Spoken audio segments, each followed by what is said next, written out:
सी हम लोग limitations of Friedel Crafts reaction last class में डिस्कस कर रहे थे। What are the limitations of Friedel Crafts reaction.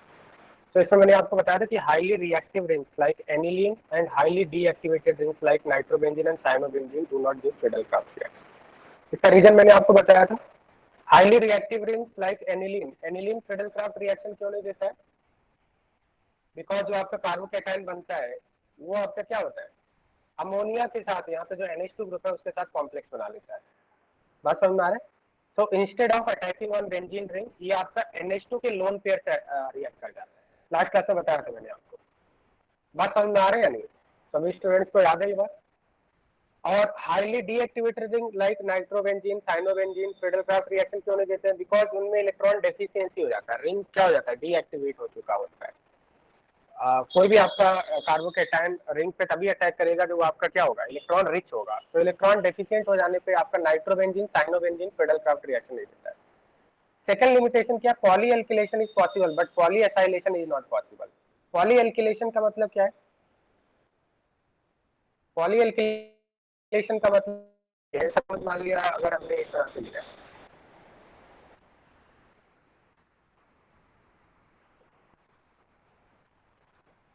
Suppose हमने बेंजीन लिया है और बेंजीन का रिएक्शन कर रहे हैं CH3Cl alkyl halide in presence of AlCl, और हमने सपोज यहाँ पे जो रिएजेंट लिया है वो एक्सेस में लिया है। तो बताइए यहाँ पे प्रोडक्ट क्या बनेगा? लास्ट क्लास में बताया था एल्काइलेशन ऑफ बेंजीन हो जाएगा। यहाँ पे प्रोडक्ट क्या बनेगा? टॉलिन बनेगा, राइट। नाउ अब ये जो टॉलिन है, अगर हमने एक्सेस ऑफ रिएजेंट लिया है तो क्या टॉलिन वापस से रिएक्ट नहीं कर सकता है? Is it the final product? अब यहाँ पे क्या होगा कि वन मोर मोल CH3Cl रिएक्ट कर सकता है AlCl3 के साथ। अब यहाँ पे बताइए कि CH3 जो होता है वो हाइपर कॉन्जुगेशन करता है, ऑर्थो एंड पैरा पोजीशन पे इलेक्ट्रॉन डेंसिटी इंक्रीज करेगा।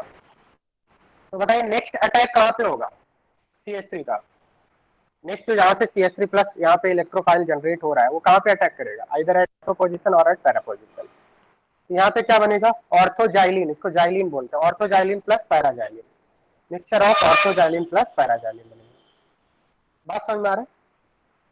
इसका मतलब यह है कि अगर हमने बेंजीन का रिएक्शन करा रहे CH3Cl से एक्सेस में, तो आपको टॉलिन बनेगा प्लस ये भी बन सकता है, क्योंकि हम लोग रिएक्शन को स्टॉप नहीं कर सकते हैं। क्या ये बात समझ में आ रहा है? और अगर हम बात करें कि फर्स्ट रिएक्शन की रेट सपोज R1 है, सेकंड रिएक्शन की रेट R2 है, तो कौन सा रिएक्शन फास्टर होगा बताइए? What will be the order of rate of reaction? R2 will be greater than R1। मतलब जो सेकंड रिएक्शन है फर्स्ट से भी फास्टर होगा, क्योंकि सेकंड में देख सकते हैं आप एक इलेक्ट्रॉन रिलीजिंग ग्रुप लगा हुआ है। तो जितना फास्ट CH3 प्लस बेंजीन पे अटैक कर रहा था उससे ज्यादा फास्ट अटैक करेगा टॉलिन के ऊपर, क्योंकि टॉलिन में एक इलेक्ट्रॉन रिलीजिंग ग्रुप है। रिंग एक्टिवेट हो चुका है। क्या ये बात समझ में आ रहा है आपको? क्या ये बात समझ में आ रहा है आपको? इसका मतलब ये है कि अगर आप बेंजीन का CH3Cl एक्सेस में रिएक्शन करेंगे तो आपको सपोज आपको बेंजीन से टॉलिन बनाना है, तो क्या ये सुटेबल मेथड है? अगर आपको बेंजीन से टॉलिन बनाना है, 100% यील्ड बनाना है टॉलिन का, क्या 100% टॉलिन ही बनेगा? नहीं, कुछ अमाउंट पे जाइलिन भी बन सकता है। मतलब ये रिएक्शन और भी इसके बाद वापस से CH3Cl से रिएक्ट करके अनदर प्रोडक्ट भी बना सकता है। दैट मीन्स यहाँ पे मिक्सचर ऑफ प्रोडक्ट बनेंगे। So if you want 100% yield of toluene from benzene, this is not a proper method. Are you getting what I'm saying? अगर आपको बेंजीन से सिर्फ टॉलिन बनाना है, ओनली टॉलिन बनाना है, तो ये अच्छी मेथड नहीं है, क्योंकि यहाँ पे क्या हो जाता है, पॉली एल्किलेशन हो जाता है। So this is another limitation of Friedel-Crafts reaction, right? तो लास्ट क्लास में मैंने आपको बताया था कि जो एनिलीन होता है, एनिलीन का Friedel-Crafts रिएक्शन नहीं हो पाता है। एनिलीन का Friedel-Crafts रिएक्शन नहीं हो पाता है। क्यों नहीं हो पाता है?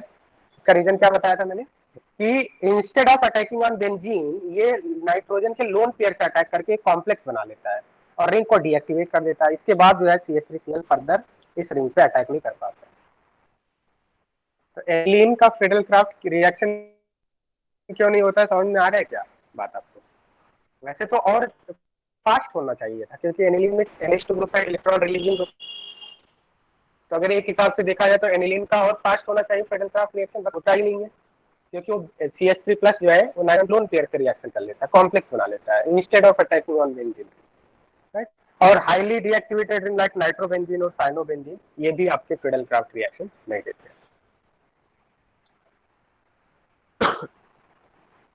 सो दिस इज लिमिटेशन 2, हम लोग ऐसा बोल सकते हैं, this is limitation number 2 of Friedel Crafts reaction, poly alkylation takes place.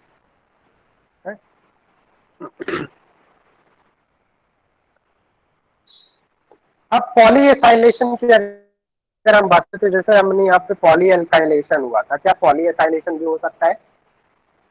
देखिए इसमें बोला कि पॉली एसाइलेशन नॉट पॉसिबल, मतलब मैंने आपको बताया था लास्ट क्लास में कि फ्रीडल क्राफ्ट एसाइलेशन रिएक्शन ज्यादा प्रेफर किया था, फ्रीडल क्राफ्ट एल्काइलेशन रिएक्शन ज्यादा बेहतर होता है, बताइए। लास्ट क्लास में मैंने बताया था आपको which is better, Friedel Crafts acylation, Friedel craft alkylation.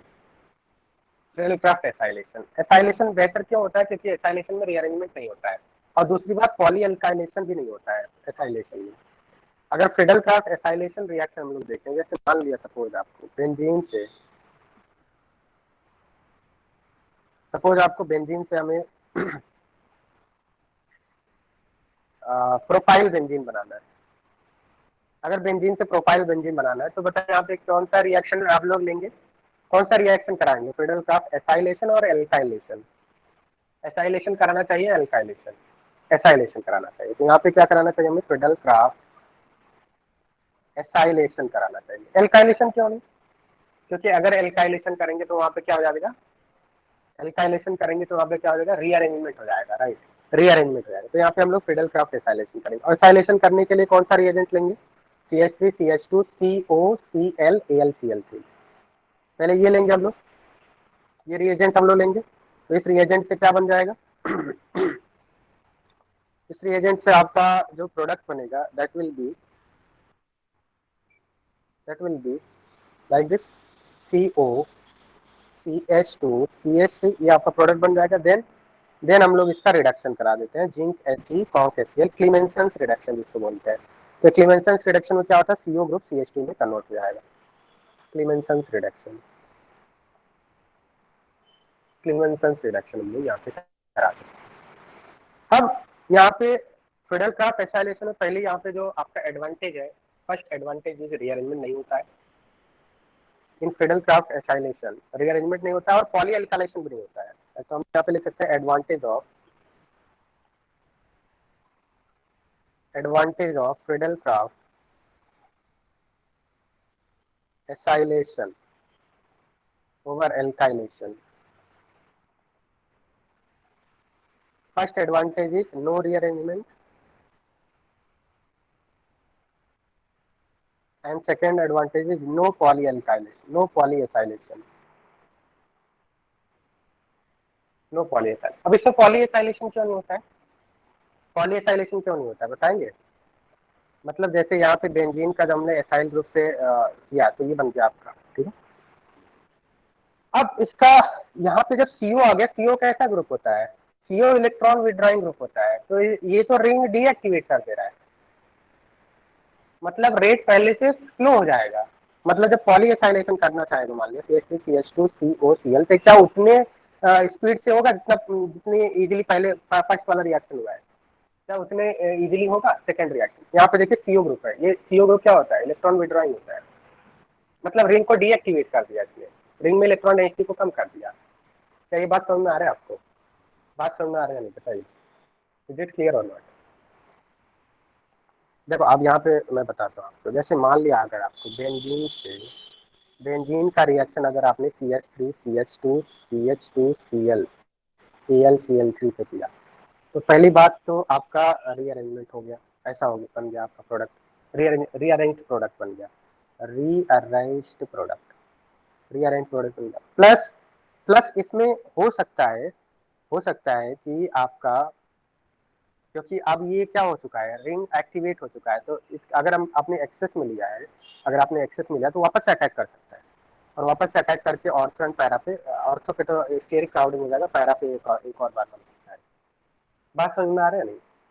तो कुछ अमाउंट में ये भी बन जाएगा। देखिए आपके पास मिक्सचर ऑफ प्रोडक्ट्स बन रहा है, मतलब ये जो आपका बना ये फर्दर इससे रिएक्ट करके ये भी बन सकता है। क्या ये बात समझ में आ रही है? तो हमें तो प्रोपाइल बेंजीन बनाना था, हमें तो प्रोपाइल बेंजीन तो बना नहीं, और दूसरी बात मिक्सचर ऑफ प्रोडक्ट्स ही बन गया, एक और प्रोडक्ट बन गया, पॉली एल्काइल प्रोडक्ट बन गया। बट अगर आपने इस तरह से किया है CH3 CH2 COCl लिया है और AlCl3 रिएक्शन किया है, तो पहले तो आपका कोई रीअरेंजमेंट वगैरह नहीं होगा, COCH2 CH3 बना। वापस से जब आपने zinc Hg conc HCl add किया तो ये आपका बन गया इस तरह, ये बन गया आपका प्रोपाइल बेंजीन बन गया। और दूसरी बात ये है कि अगर हम लोग इसका वापस से CH3 CH2 COCl अगर वापस से सपोज मान लिया एक्सेस में लिया है, तो अब ये रिएक्शन नहीं होगा, ये वाली रिएक्शन नहीं होती है। या फिर हम लोग बोल सकते हैं इस रिएक्शन का जो रेट होगा, सपोज ये R2 या R1 है, तो R2 is less than R1, R2 is less than R1, पॉलीएसाइलेशन नहीं होगा क्योंकि ये इलेक्ट्रॉन विड्रॉइंग ग्रुप है। क्या ये बात समझ में आ रहा है? ये क्या है? EWG है, electron withdrawing, polyacylation. Is it clear?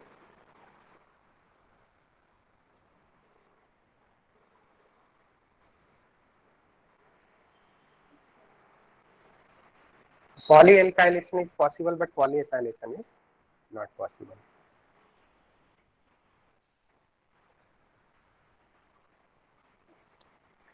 Okay. Now let us see another type of reaction, that is free radical substitution reaction of alkane. क्या सभी को स्क्रीन दिखाई दे रहा है clearly? All of you are getting screen properly?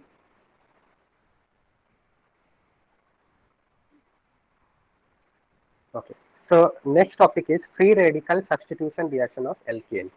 Free radical substitution, जैसे अभी तक हमने जो रिएक्शन पढ़े उसमें आपका जो इंटरमीडिएट था वो क्या था? अभी तक जो हमने ORM1 और ORM2 में जो रिएक्शंस पढ़े हैं उसमें इंटरमीडिएट क्या था? न्यूक्लियोफिलिक एडिशन रिएक्शन में इंटरमीडिएट क्या था? न्यूक्लियोफाइल। इलेक्ट्रोफिलिक सब्स्टिट्यूशन रिएक्शन में इंटरमीडिएट क्या था? इलेक्ट्रोफाइल। अब यहाँ पे जो हम लोग रिएक्शन पढ़ने वाले हैं, इस रिएक्शन में जो अभी हम लोग पढ़ने वाले रिएक्शन, इसमें आपका जो इंटरमीडिएट होगा वो क्या होगा? रेडिकल होगा, फ्री रेडिकल इंटरमीडिएट होगा, free radical substitution reaction. Free radical substitution reaction बहुत ही सिंपल होता है। जैसे मान लिया अगर आपके पास कोई एल्केन है, देखिए आप इधर देखिए, अगर मान लिया आपके पास कोई एल्केन है और एल्केन का रिएक्शन X2 से किया, X2 क्या है? एक हैलोजन है, दैट मे बी Cl2 और Br2। बात समझ में आ रहा है? इन प्रेजेंस ऑफ सनलाइट, तो सनलाइट में क्या होता है? फ्री रेडिकल्स जनरेट होते हैं। सनलाइट के प्रेजेंस में क्या होता है? रेडिकल्स जनरेट होते हैं। तो यहाँ पे मान लिया सपोज X2 क्या है? Br2 है, तो यहाँ से क्या हो जाएगा? एक H यहाँ से निकल जाएगा और H की जगह पे Br आ जाएगा। H की जगह पे क्या आ जाएगा? Br आ जाएगा, XBr। ठीक है, बात समझ में आ रहा है? तो ये किस टाइप का रिएक्शन है? H यहाँ से निकल रहा है, उसकी जगह पे X आ रहा है, ये सब्स्टिट्यूशन रिएक्शन है, isn't it? This is a substitution reaction. H बाहर निकल रहा है, उस H की जगह पे X आ रहा है, ये सब्स्टिट्यूशन रिएक्शन है। और इस सब्स्टिट्यूशन रिएक्शन को कौन करा रहा है? इलेक्ट्रोफाइल करा रहा है, न्यूक्लियोफाइल करा रहा है, या रेडिकल करा रहा है? तो यहाँ पे अभी हम लोग मैकेनिज्म थोड़ी देर में देखने वाला है। यहाँ पे जो रिएक्शन कराने वाला है, जो इनिशिएट कर रहा है रिएक्शन को, रेडिकल होता है, तो इसको हम लोग बोलते हैं फ्री रेडिकल सब्स्टिट्यूशन रिएक्शन। क्या ये बात समझ में आ रहा है आपको? H की जगह पे क्या आ गया? X आ गया, सब्स्टिट्यूट हो गया, तो that's substitution reaction, free radical substitution reaction of alkene. So free radical substitution reaction, it is a characteristic reaction of alkenes. Alkenes की रिएक्शन होती है, alkenes इस टाइप का रिएक्शन नहीं होगा। फ्री रेडिकल सब्स्टिट्यूशन रिएक्शन कौन टाइप के reagent करते हैं, सबस्ट्रेट करते हैं? एल्केन। जैसे न्यूक्लियोफिलिक एडिशन रिएक्शन कौन किस टाइप के फंक्शनल ग्रुप्स करते हैं, बताइए? न्यूक्लियोफिलिक एडिशन रिएक्शन बताया था मैंने, जल्दी से बताइए। न्यूक्लियोफिलिक एडिशन रिएक्शन किस टाइप के फंक्शनल शो करते हैं? न्यूक्लियोफिलिक एडिशन रिएक्शन किस टाइप के फंक्शनल ग्रुप शो करते हैं? कार्बोनाइल कंपाउंड लाइक एल्डिहाइड और ketone, carbonyl compound like aldehyde और कीटोन, बताया मैंने। CO ग्रुप होना चाहिए, तो न्यूक्लियोफिलिक सब्स्टिट्यूशन रिएक्शन होना है, राइट। इलेक्ट्रोफिलिक सब्स्टिट्यूशन रिएक्शन किस टाइप के सबस्ट्रेट शो करते हैं, बताइए? इलेक्ट्रोफिलिक सब्स्टिट्यूशन, इलेक्ट्रोफिलिक सब्स्टिट्यूशन अभी प्रीवियस क्लास में देखा था, बताइए किस टाइप के सबस्ट्रेट करते हैं electrophilic substitution reaction? Aromatic ring, aromatic compound like benzene, aniline, टॉलिन, phenol, ये सब क्या करते हैं? इलेक्ट्रोफिलिक सब्स्टिट्यूशन रिएक्शन शो करते हैं। और फ्री रेडिकल सब्स्टिट्यूशन रिएक्शन कौन सी टाइप के सबस्ट्रेट को करेंगे, एल्केन, राइट। तो इसमें क्या होता है, जो फ्री रेडिकल सब्स्टिट्यूशन रिएक्शन होता है बेसिकली 3 स्टेप्स में होता है। First is chain initiation, chain propagation, chain termination. Chain initiation, chain propagation, chain termination. देखो रिएक्शन तो आपको समझ में आ रहा होगा, मुझे लग रहा है बहुत ही सिंपल रिएक्शन है। मान लिया जैसे जैसे देखो आपको नहीं समझ में आ रहा है तो मैं आपको बता देता हूँ। जैसे मान लिया CH4 है, बहुत ही सिंपल एग्जांपल लेके बताता हूँ। सपोज आपके पास CH4 और CH4 का रिएक्शन हमने किया Cl2 से इन प्रेजेंस ऑफ सनलाइट। तो सनलाइट के प्रेजेंस में रेडिकल जनरेट होता है, Cl रेडिकल जनरेट होता है। यहाँ पे कैसे होता है वो बताऊंगा मैं। तो ये Cl रेडिकल क्या करता है, ये जो CH4 का जो एक हाइड्रोजन है उसको यहाँ से बाहर निकाल देगा और इटसेल्फ जाके वहाँ पे अटैच हो जाएगा, तो CH3Cl बन जाएगा। प्लस यहाँ से एक H निकला, इधर Cl, HCl बन जाएगा। तो आप इस रिएक्शन देख रहे हैं, हाइड्रोजन बाहर निकल रहा है और हाइड्रोजन की जगह पे Cl आ रहा है। तो ये सब्स्टिट्यूशन रिएक्शन है और इस सब्स्टिट्यूशन रिएक्शन को फ्री रेडिकल करा रहा है, इसलिए इसको फ्री रेडिकल सब्स्टिट्यूशन रिएक्शन बोलते हैं। क्या ये रिएक्शन समझ में आ रहा है आप सभी को? रिएक्शन समझ में आ गया आपको?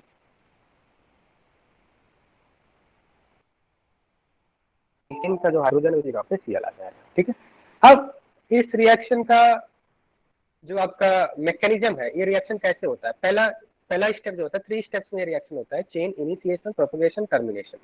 चेन इनिशिएशन चेन इनिशिएशन का मतलब सबसे पहले तो रेडिकल जनरेट होंगे। क्या होंगे? रेडिकल जनरेट होंगे। रेडिकल कैसे जनरेट होंगे, जैसे मान लिया H2 लिया हमने, H2 का मतलब क्या है, ClCl। ये आपको बता देता हूँ मैं। जैसे यहाँ पे क्या है आपका Cl-Cl, H2 मतलब हेलोजन, Cl2 है Br2। अब इसका जब सनलाइट के प्रेजेंस में रिएक्शन कराते हैं, सनलाइट, तो सनलाइट के प्रेजेंस में क्या होता है, होमोलिटिक फिजन होता है। होमोलिटिक फिजन क्या होता है, एक इलेक्ट्रॉन Cl का Cl के पास जाएगा, दूसरा इलेक्ट्रॉन Cl का Cl के पास चला जाएगा, होमोलिटिक फिजन होगा। मतलब बॉन्ड पेयर के जो इलेक्ट्रॉन्स हैं वो एक एक करके, एक Cl लेफ्ट साइड और एक Cl राइट साइड के पास एक एक इलेक्ट्रॉन चले जाएंगे। तो यहाँ पे क्या बनेगा, 2Cl रेडिकल्स बनेंगे। क्या इतनी बात समझ में आ रहा है आपको? क्या इतनी बात समझ में आ रहा है आपको? X2 सनलाइट, अल्ट्रावायलेट रेज और हाई टेम्परेचर, ठीक है। तो यहाँ पे क्या बनेगा, एक्स रेडिकल 2Cl रेडिकल। बात समझ में आ गया? पहले स्टेप समझ में आ गया? जल्दी से बताइए यस और नो। तो अब यहाँ पे देखिए, बात ये ध्यान रखने वाली बात है कि होमोलिटिक फिजन कब होता है। होमोलिटिक फिजन अल्ट्रावायलेट लाइट या सनलाइट के प्रेजेंस और हाई टेम्परेचर पे होता है, ठीक है। जब भी आपको हाई टेम्परेचर या अल्ट्रावायलेट लिखा हुआ है तो इसका मतलब क्या होगा, इसका मतलब रेडिकल्स जनरेट होगा। आपको कैसे पता चलेगा कि रेडिकल जनरेट होंगे, कार्बोकेटाइल कार्बोनाइल बनेगा?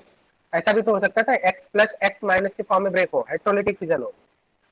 अगर हेट्रोलिटिक फिजन होता तो X प्लस X माइनस बनता ना, तो आपको कैसे पता चलेगा कि रेडिकल बनेगा?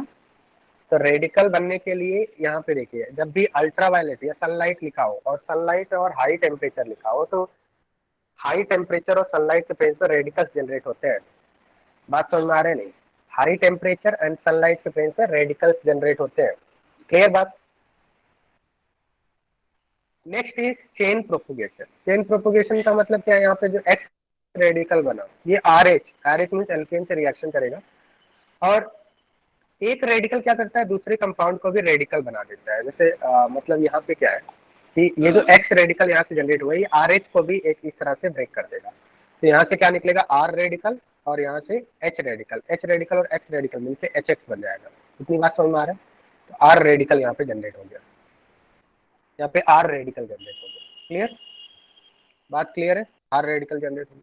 नाउ ये R radical X2 again second molecule of X2 से रिएक्शन करेगा तो आर एक्स बन जाएगा यहाँ से। ये भी ऐसा इस तरह से ब्रेक हुआ, ये एक्स रेडिकल आर एक्स बन गया प्लस एक्स रेडिकल बन गया। तो देखिए यहाँ पे क्या हो गया, आर एक्स फाइनली हमें मिल गया, ठीक है। बात समझ में आ रहा है? फाइनली हमें क्या मिल गया, आर एक्स मिल गया। कोई प्रॉब्लम है?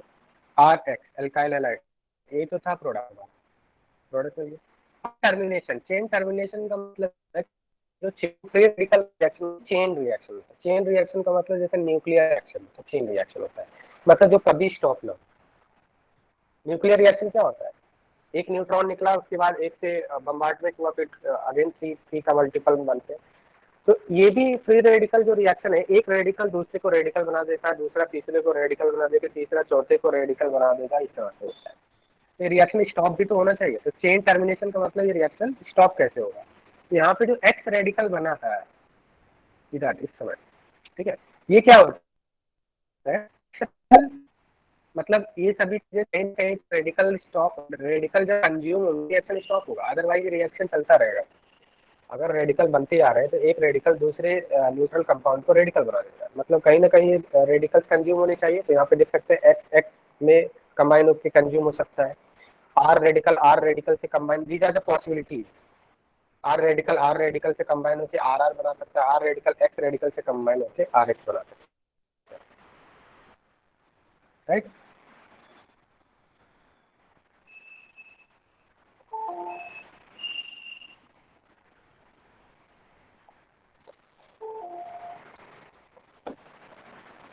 देखिए, free radical substitution reaction of alkane. तो मान लिया CH4 का रिएक्शन हमने किया Cl2 से इन प्रेजेंस ऑफ सनलाइट, तो आपका बन जाएगा CH3Cl प्लस HCl बनेगा, ठीक है। मैकेनिज्म देखते हैं। स्टेप वन क्या है? Chain initiation. चेन इनिशिएशन में क्या होगा? सबसे पहले Cl2 का जब सनलाइट से रिएक्शन होता है, सनलाइट की प्रेजेंस, सनलाइट क्या करता है? इसका होमोलिटिक फिजन कर देगा। तो यहाँ पे क्या बन जाएंगे? 2Cl रेडिकल्स बन जाएंगे, फ्री रेडिकल्स इनको बोलते हैं, 2Cl फ्री रेडिकल्स बन जाएंगे। ये हो गया आपका फ्री रेडिकल्स, रेडिकल्स जनरेट हो गए। अब स्टेप टू क्या होगा? चेन इनिशिएशन हो गया, चेन प्रोपोगेशन, मतलब ये रिएक्शन अपने प्रोपोगेट हो गया, एक रेडिकल से दूसरा रेडिकल बनेगा। तो यहाँ से जो Cl रेडिकल बना प्लस Cl रेडिकल प्लस हमारे पास क्या है? रिएक्टेंट क्या है? CH4। अब क्या होगा कि ये जो पहला रेडिकल बना, ये रेडिकल दूसरे मॉलिक्यूल को रेडिकल बना देगा। जैसे एक नालायक बच्चा दूसरे को भी नालायक बना देता है। बात समझ में आ रहा है? नहीं? तो यहाँ पे भी क्या होगा? एक रेडिकल दूसरे को क्या कर देगा? रेडिकल बना देगा। तो इसमें क्या होगा कि इस रेडिकल को देख के ये भी रेडिकल बन जाएगा। मतलब यहाँ पे क्या होगा? इस तरह से होमोलिटिक फ्यूजन हो जाएगा। और जब होमोलिटिक फिजन होगा तो यहाँ से क्या बनेगा? CH3 रेडिकल प्लस इधर से क्या मिला था? H रेडिकल और Cl रेडिकल, क्या बन गया? HCl बन गया। यहाँ तक बात समझ में आ रहा है? बात समझ में आ रहा है? अब यहाँ जो CH3 रेडिकल बना है, ये CH3 रेडिकल, ये CH3 रेडिकल दूसरे वाले एक और Cl रेडिकल था ना हमारे पास, दूसरा वाला Cl रेडिकल के साथ कंबाइन करके CH3Cl फाइनल प्रोडक्ट बन गया हमारा। फाइनल प्रोडक्ट बन, यही है। ये रिएक्शन हो गया, CH4 का Cl2 के साथ रिएक्शन किया, H यहाँ से बाहर निकल गया, एक Cl आ गया, CH3Cl। नाउ अब क्या ये, अगर हमने एक्सेस में लिया है Cl2, तो क्या ये फाइनल प्रोडक्ट होगा? क्या इसका वापस से नहीं हो सकता है कि वापस से Cl2 के साथ रिएक्शन करके CH2Cl2 बन सकता है? फिर एक बार और अगर आपने रिएक्शन कराया तो CHCl3 बन सकता है, एक बार और रिएक्शन कराया CCl4 बन सकता है। तो इसमें क्या हुआ है कि पहला फर्स्ट H यहाँ से Cl से रिप्लेस हो गया, CH3Cl बन गया। एक और बार अगर आपने रेडिकल रिएक्शन कराया तो दूसरा H भी Cl से रिप्लेस हो सकता है। बात समझ में आ रहा है? नहीं? मतलब ये फाइनल प्रोडक्ट नहीं है, ये तो मैंने आपको समझाने के लिए बताया। अगर एक और बार आप कराएंगे, अगर मोनोक्लोरिनेशन कराया, अगर एक ही बार अगर आपने मोनोक्लोरिनेशन कराया तो ये तो फाइनल प्रोडक्ट होगा। मोनोक्लोरिनेशन इसको बोलते हैं, मोनोक्लोरिन मतलब एक बार रिएक्शन कराया आपने, मोनोक्लोरिनेशन। अगर आपने एक और बार रिएक्शन कराया होता तो यहाँ पे क्या बनता प्रोडक्ट बताइए? CH, एक और H रिप्लेस हो जाता Cl से, CH2Cl2। बात समझ में आ रहा है? एक और बार रिएक्शन कराते तो CHCl3 बनता, एक और बार रिएक्शन कराते तो CCl4 बन जाता, फाइनल प्रोडक्ट CCl4 मिलेगा। Is it clear to all of you?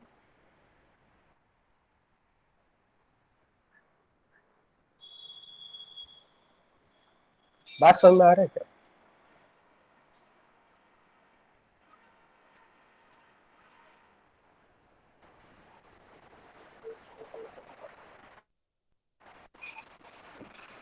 अब देखिए reactivity of X2, reactivity of X2, F2Cl2Br2I2।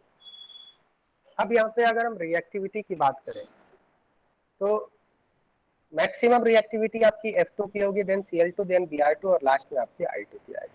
और रिएक्टिविटी ऑफ हाइड्रोजन की बात करें तो 3 degree hydrogen, then 2 degree hydrogen, then 1 degree hydrogen, क्योंकि based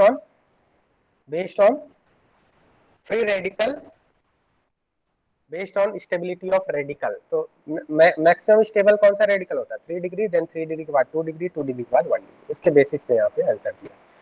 last step, third step क्या है? थर्ड स्टेप चेन टर्मिनेशन है, मतलब जो आपके रेडिकल्स जनरेट हो रहे हैं वो कंज्यूम कैसे होते हैं उसकी बात किया। जैसे यहाँ पे देखो चेन टर्मिनेशन का मतलब क्या, प्रोडक्ट तो आपका बन गया, स्टेप 2 में ही आपका प्रोडक्ट बन गया। स्टेप 3 क्या है? Chain termination. चेन टर्मिनेशन का मतलब ये जो रेडिकल्स बन रहे हैं वो कंज्यूम कैसे होते हैं, तो अगर कंज्यूम नहीं होंगे तो रिएक्शन आगे बढ़ता जाएगा। तो चेन टर्मिनेशन स्टेप में कुछ नहीं है। चेन टर्मिनेशन में क्या है कि जैसे मान लो ये जो CH3 रेडिकल बना है, ये CH3 रेडिकल दूसरे CH3 रेडिकल से कंबाइन होके CH3 ये भी बन सकता है, पॉसिबिलिटी है या नहीं? तो ये भी एक प्रोडक्ट बन सकता है। मतलब रेडिकल्स कैसे, क्योंकि ये कोई ऐसा हमारा टारगेट तो है नहीं, इसके पास तो कोई ब्रेन तो है नहीं कि हमें यहीं पे अटैक करना है। रिएक्शन को हमने मिक्स कर दिया, रिएक्टेंट रिएजेंट को कंबाइन कर दिया, वो सारे आपस में रिएक्ट करेंगे। तो एक CH3 रेडिकल यहाँ पे जो बना है वो दूसरे CH3 रेडिकल से कंबाइन करके CH3 बन सकता है। और एक बार जब ये न्यूट्रल हो गया तो रिएक्शन स्टॉप हो जाएगा। या फिर एक Cl रेडिकल दूसरे Cl रेडिकल से कंबाइन होकर, इस तरह से बहुत सारे Cl रेडिकल्स होंगे। अगर हमने 1 मोल लिया था, 1 मोल रिएक्टेंट लिया, 1 मोल रिएजेंट लिया, तो 1 मोल का मतलब 6 × 10⁻23 इतने सारे Cl रेडिकल्स बनेंगे। ये बन गया Cl2 बन गया। या फिर CH3 रेडिकल Cl रेडिकल के साथ कंबाइन होकर CH3Cl बन जाएगा। बात समझ में आ रहा है नहीं? मतलब ये जो रेडिकल्स यहाँ पे बने, यहाँ पे जो रेडिकल्स बन रहे हैं, ये रेडिकल जब तक कंज्यूम नहीं होंगे, जब तक कंज्यूम नहीं होंगे तब तक रिएक्शन आगे बढ़ता जाएगा। तो रिएक्टेंट हमने क्या किया है कि एक कंटेनर के अंदर रिएक्टेंट और रिएजेंट को मिक्स कर दिया है, तो यहाँ पे डिफरेंट पॉसिबिलिटीज होंगे। हो सकता है एक CH3 रेडिकल दूसरे CH3 रेडिकल के साथ कंबाइन करके ये न्यूट्रल बन जाए। हो सकता है एक Cl के साथ कंबाइन करके Cl2 बन जाए, CH3 रेडिकल Cl रेडिकल के साथ कंबाइन करके CH3Cl बन जाए। और जब ये न्यूट्रल हो जाएंगे तो रिएक्शन इसके आगे नहीं बढ़ेगा। बात समझ में आ रही है? इसी को बोलते हैं टर्मिनेशन। टर्मिनेशन का मतलब एंड हो रहा है रिएक्शन। क्लियर?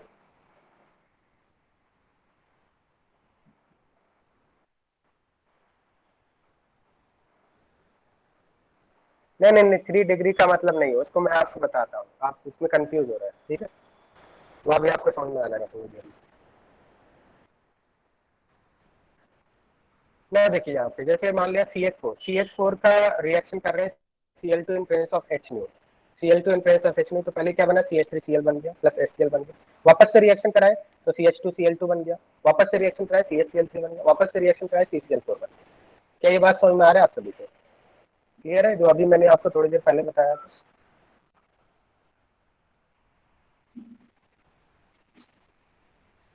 तो यहाँ पे क्या हो रहा है? हाइड्रोजन सब्सटीट्यूट हो रहा है इन प्रेजेंस ऑफ हाइड्रोजन से Cl सब्सटीट्यूट हो रहा है। हाइड्रोजन यहाँ से निकल रहा है, Cl हाइड्रोजन की जगह पे Cl सब्सटीट्यूट हो रहा है। In a chain reaction following reagents are involve.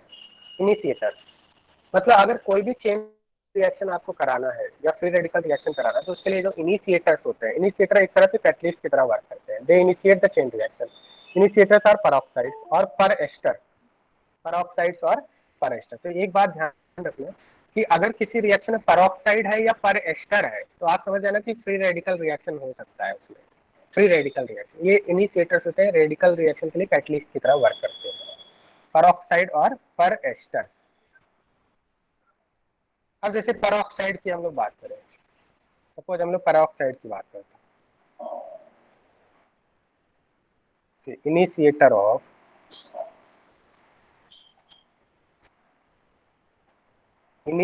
Of free radical reaction, free radical reaction peroxide. मान लिया सपोज हमने एक रिएक्शन किया CH4 का रिएक्शन कर रहे हैं हम लोग पेरोक्साइड के बेस पे R2O2, या फिर हम लोग बोल सकते हैं ऐसा PH2O2। तो यहाँ पे देखो, या तो आप सनलाइट ले सकते हो या फिर आप पेरोक्साइड ले सकते हो। इन दोनों का वर्क एक ही होता है, ये रेडिकल जनरेट करेगा। PH2O2 कैसा होता है? PHOOPH। और मैंने आपको एक बार बताया था ये जो आपका परऑक्सी लिंकेज होता है, ये वीक होता है, मतलब ये परऑक्सी लिंकेज क्या होगा, यहाँ से ब्रेक हो जाएगा, यहाँ से क्या जनरेट होगा, पीएचओ रेडिकल जनरेट होगा। अब ये जो पीएचओ रेडिकल है ये CH4 को क्या करेगा, CH4 को क्या कर देगा, CH4 को भी रेडिकल बना देगा। एक रेडिकल जनरेट हुआ, ये रेडिकल क्या करेगा, CH4 को भी रेडिकल बना देगा। जैसे अभी मैंने बताया एक रेडिकल दूसरे को रेडिकल बना देता है, राइट। तो यहाँ पे बन जाएगा CH3 radical plus H radical plus PH4 radical. उसके बाद क्या होगा, ये Cl2 को भी इसी तरह से ब्रेक करेगा, Cl2 को ब्रेक कर देगा PH रेडिकल Cl रेडिकल में, और ये CH3 और Cl रेडिकल मिलके क्या बना देंगे, CH3Cl। बात समझ में आ रही है? तो इसका मतलब अगर आपको रेडिकल जनरेट करना है तो रेडिकल जनरेट करने के लिए what are the conditions to show free radical reaction,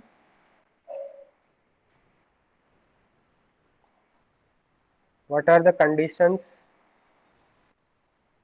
to show free radical reaction? Initiators क्या क्या हो सकते हैं, first high temperature, high temperature का मतलब 200 to 300 डिग्री सेल्सियस, या फिर आप सनलाइट, प्रेजेंस ऑफ सनलाइट, या फिर थर्ड ले सकते हैं परोक्साइड,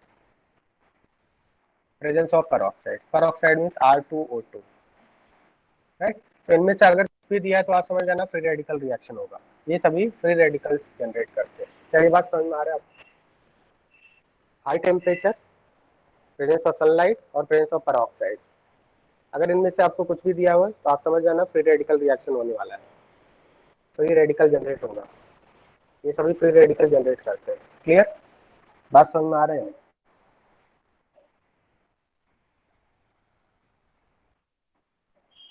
जैसे यहाँ पे मैंने पेरोक्साइड्स की बात किया, पेरोक्साइड से पेरोक्सी लिंकेज वीक होता है तो पेरोक्साइड ब्रेक हो जाएगा, पीएचओ रेडिकल, और एक रेडिकल इसको भी रेडिकल बना देगा, CH3 रेडिकल, Cl2 को भी रेडिकल बना देगा, और वापस से CH3 और Cl मिलके आपका CH3 Cl।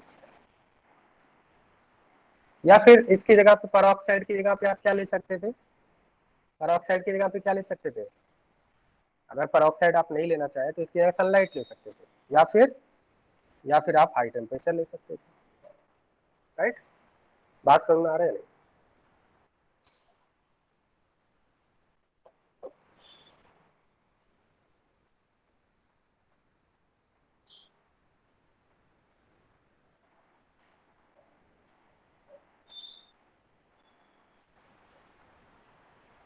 Now inhibitors, inhibitor का मतलब ये होता है कि इनिशिएटर का मतलब जो फ्री रेडिकल रिएक्शन को स्पीड को बढ़ाते हैं, तो फ्री रेडिकल रिएक्शन की स्पीड को कौन बढ़ाते हैं, पेरोक्साइड या परेस्टर। परेस्टर क्या होता है, इसी तरह से होते हैं, लेकिन RCOOOCOR, इसको बोलते हैं परेस्टर। अगर एस्टर, दो एस्टर ग्रुप है तो परेस्टर, परेस्टर और पेरोक्साइड, जनरली पेरोक्साइड लेते हैं। पेरोक्साइड क्या करते हैं, फ्री रेडिकल रिएक्शन की स्पीड को बढ़ाते हैं। नेक्स्ट इज इनहिबिटर, इनहिबिटर का मतलब फ्री रेडिकल रिएक्शन को अगर आपको स्लो करना है तो उसके लिए oxygen is a good inhibitor. अगर सपोज किसी फ्री रेडिकल रिएक्शन को आपको स्लो डाउन करना है, रिएक्शन को स्लो करना है, अगर आपको रिएक्शन को हैंडल करने में मुश्किल हो रहा है तो रिएक्शन को स्लो करने के लिए ऑक्सीजन गैस पास कर देते हैं। मान लें कोई फ्री रेडिकल रिएक्शन को स्टॉप करना है, जैसे मैंने आपको बताया फ्री रेडिकल रिएक्शन कैसे होते हैं, ये चेन रिएक्शन होते हैं। चेन रिएक्शन क्या होते हैं, ये तो होते जाएंगे, कभी भी स्टॉप नहीं होंगे, चेन रिएक्शन तो होता जाएगा। तो अगर हमें स्टॉप करना है किसी फ्री रेडिकल रिएक्शन को तो आप कंटेनर ओपन कीजिए और कंटेनर के अंदर ऑक्सीजन सप्लाई कीजिए, ऑक्सीजन सप्लाई करने से फ्री रेडिकल रिएक्शन स्टॉप हो जाते हैं। क्या ये बात समझ में आ रहा है कैसे होते हैं, क्या इतनी बात समझ में आ रही है। नहीं, सब्सटेंस दैट स्लोज डाउन और stops the reaction is called inhibitor. Oxygen is a good inhibitor. तो आप आपने कंटेनर ओपन करके ऑक्सीजन सप्लाई किया तो फ्री रेडिकल रिएक्शन स्टॉप हो जाएगा।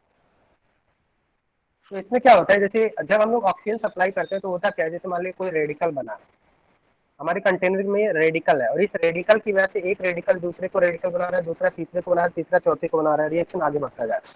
तो अगर ये रेडिकल कंज्यूम हो तभी रिएक्शन स्टॉप होगा। तो रेडिकल कंज्यूम कैसे होगा, जब हम लोग ऑक्सीजन सप्लाई करेंगे कंटेनर के अंदर तो ऑक्सीजन कैसा है, ऑक्सीजन ऐसा होता है, ये रेडिकल के प्रेजेंस में क्या होता है, एक रेडिकल दूसरे को रेडिकल बनाएगा, तो आर रेडिकल इसको रेडिकल बनाएगा। क्या इतनी बात समझ में आ रहे हैं, बताइए। जब हमने कंटेनर के अंदर ऑक्सीजन सप्लाई किया तो ऑक्सीजन का पाई बॉन्ड ऐसा ब्रेक होगा, बताइए, ये बात समझ में आ रहा है। ये बात इस तरह से बनेगा ही। अब ये क्या है कि ये ओ रेडिकल और R radical, O radical R radical मिलकर रेडिकल रेडिकल, दो इलेक्ट्रॉन के एक बॉन्ड बन जाएगा। तो ये बात समझ में आ रहे हैं? एक आर रेडिकल है और एक ओ रेडिकल है, आर और ओ इन दो इलेक्ट्रॉन से एक बॉन्ड बन जाएगा इनके बीच में। देखिए ये इस तरह से इतनी बात समझ में आ रहा है आपको?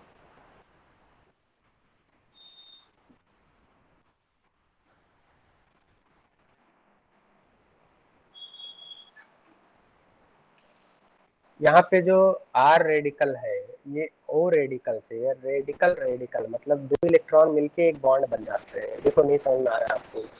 मान लिया ए के पास एक इलेक्ट्रॉन है, बी के पास एक इलेक्ट्रॉन है, तो ए और बी के बीच में एक बॉन्ड बन सकता है शेयरिंग करके। नहीं समझ में आता?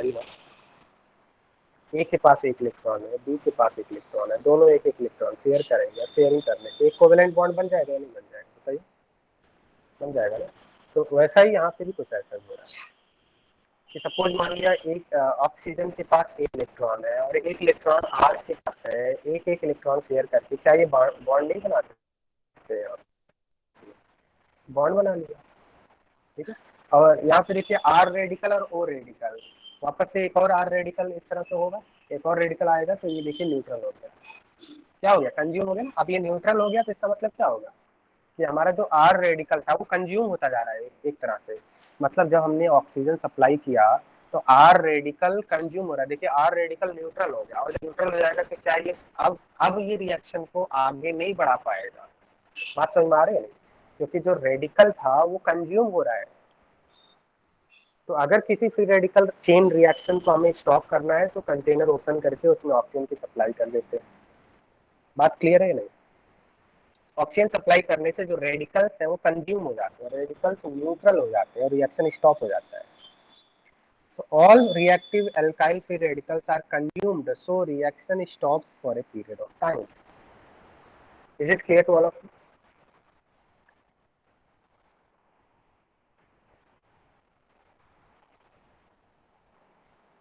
नहीं, O2 को रेडिकल बनाने के लिए एक रेडिकल है ना, ये रेडिकल है ना। मैंने अभी बताया था कि एक रेडिकल दूसरे को रेडिकल बना देता है। एक जो है नालायक बच्चा दूसरे को नालायक बना देता है, मतलब संगति का असर होता है। अगर एक अच्छा बच्चा है उसके साथ रहेंगे तो आपकी जो मेंटालिटी वो अच्छी रहेगी, अगर एक गंदा बच्चा है उसके साथ रहेंगे तो आप भी गंदे हो जाएंगे। बात समझ में आ रही है? नहीं, तो एक रेडिकल को देख के दूसरा भी रेडिकल बन जाता है। समझ में आ गया बात? तो आर रेडिकल को देख के O2 भी रेडिकल बन जाएगा।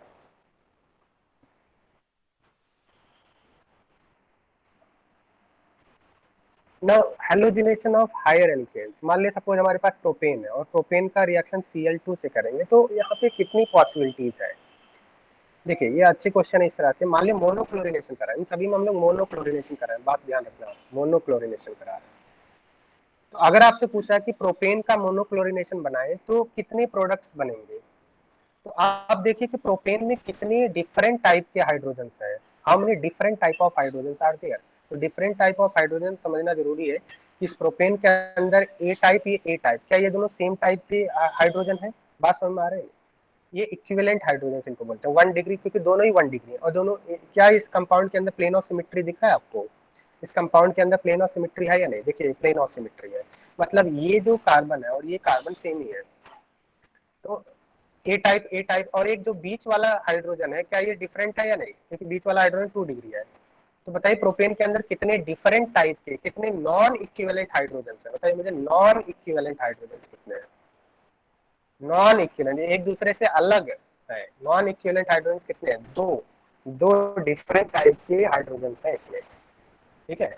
6 हाइड्रोजन ऐसे हैं जो 1 डिग्री है, जो सिमेट्रिकल इन्वायरमेंट में है, और दो ऐसे हाइड्रोजन है जो 2 डिग्री वाले हैं। तो यहाँ पे कितने हेलो एल्केन्स बनेंगे बताइए?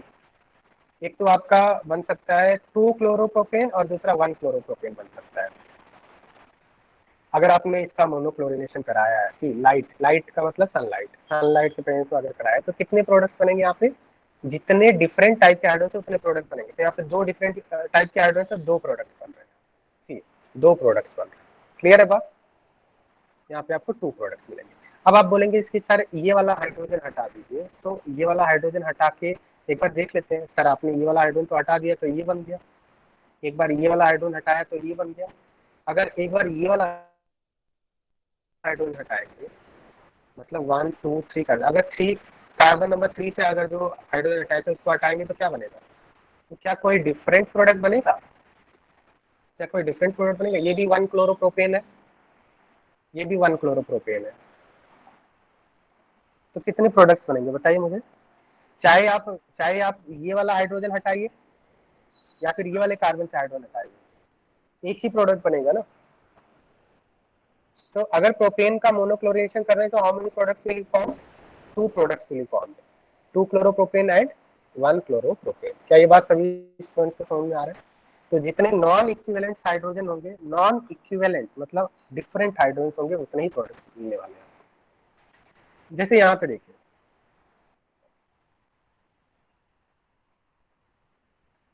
नहीं सेम अमाउंट नहीं बनेगा। अब इसमें जैसे ये वाला देखिए कि जो 1 क्लोरोप्रोपेन है, ये कौन से रेडिकल से बना होगा?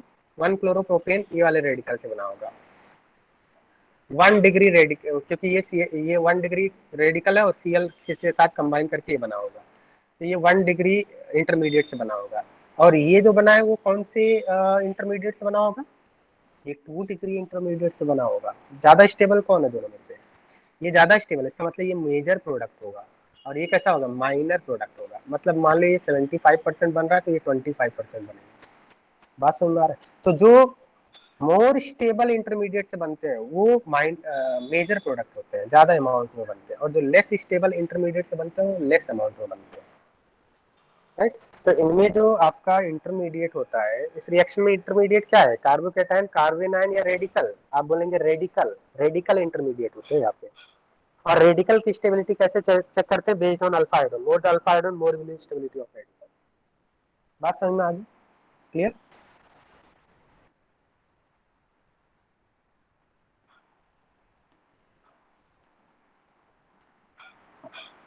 3 हाइड्रोजन नहीं, मोनोक्लोरिनेशन बता दिया ना मैंने आपको। यहाँ पे क्या लिखा हुआ है? मतलब मोनोक्लोरिनेशन करा रहे हैं हम लोग, 1 इक्विवेलेंट ऑफ Cl2 ही लिया है हमने। 1 इक्विवेलेंट पहले ही लिख दिया ना मैंने, मोनोक्लोरिनेशन करा रहे हैं, दूसरी बार नहीं करा रहे हैं। 1 इक्विवेलेंट ही Cl2 का लिया है। ठीक है। अब जैसे बी का देखिए, बी में ये आपका क्या है? Iso butane. आइसोब्यूटेन का अगर Cl2 के साथ रिएक्शन करेंगे तो कितने प्रोडक्ट बनेंगे बताइए? तो इस कंपाउंड में देखिए कितने डिफरेंट टाइप के हाइड्रोजन है, बताइए मुझे। ये वाला जो हाइड्रोजन है, ए टाइप, ये भी ए टाइप, ये भी ए टाइप, क्या ये तीनों का जो सराउंडिंग है एक जैसा नहीं है? इन तीनों का सराउंडिंग एक जैसा नहीं है? इन तीनों का सराउंडिंग एक जैसा है। चाहे आप ये वाला Cl निकालिए या फिर इस हाइड्रोजन को रिप्लेस करके Cl लगा दिए, इस हाइड्रोजन को रिप्लेस करके Cl लगा दिए, क्या आपको प्रोडक्ट में कोई चेंजेस मिलेंगे?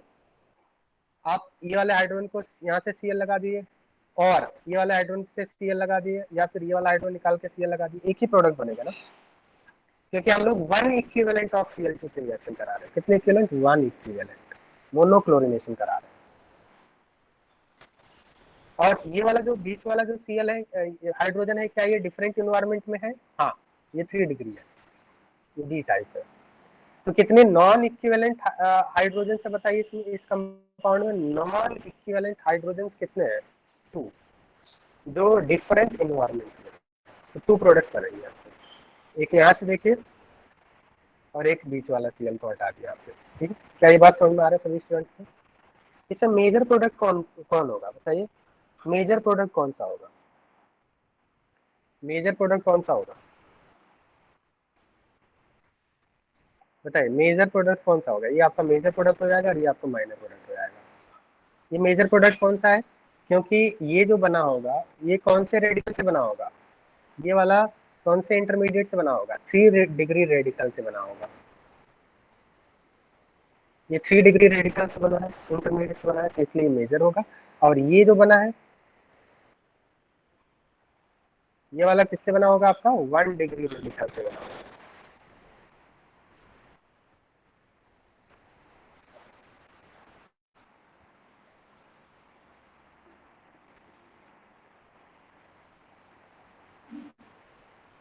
ये 1 डिग्री रेडिकल से बना होगा, इसलिए माइनर है। बात समझ में आ गया?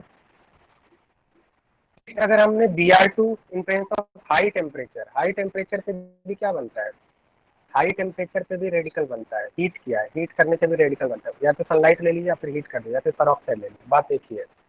तो यहाँ पे किया तो इंस्टेड ऑफ Cl यहाँ पे Br आ जाएगा, बात एक ही होगा।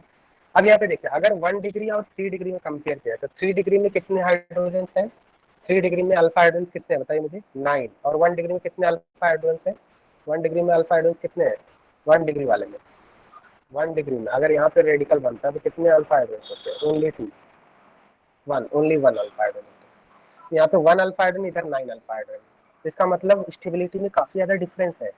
तो यहाँ पे देखिए ये 99% बनता है, 3 डिग्री वाला 99% बनता है, और जो 1 डिग्री वाला है वो लेस देन 1% बनता है।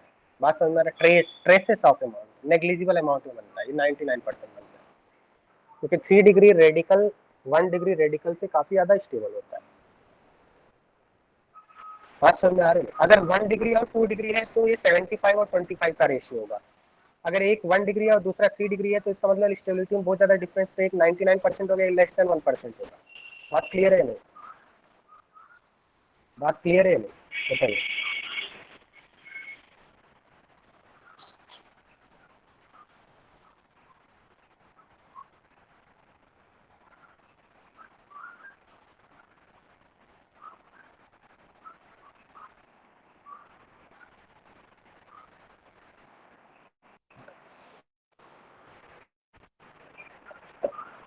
अब हम लोग क्वेश्चन कर लेते हैं।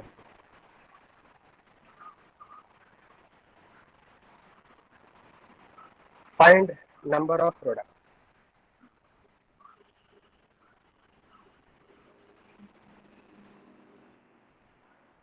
Bye monochlorination.